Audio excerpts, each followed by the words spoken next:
ஒரு அழகான சிறிய கிராமத்தில் நல்ல மனம் கொண்ட ஒரு ஆயா வாழ்ந்து வருகிறது. அந்த ஆயா தினமும் சூடாக சுவையான அழகான வடைகளை சுடும். தினமும் அந்த வடையின் வாசனை எல்லா இடங்களுக்கும் பரவ ஆரம்பித்தன. அந்த வாசத்தை மோப்பம் பிடித்து வந்த ஒரு காகம் அந்த இடத்திற்கு சென்றது. இந்த வடையை நம்ம எப்படி எடுக்கலாம் அப்படின்னு அந்த காகம் யோசிக்குது.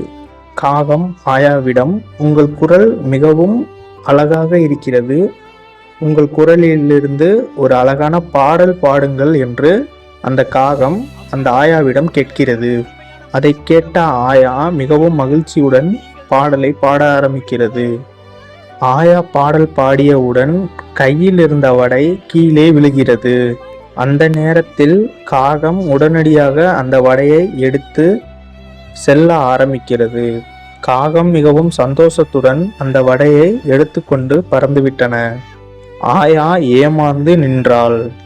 இக்கதையின் நெறி: புகழ்ச்சியை நம்பி ஏமாறக்கூடாது.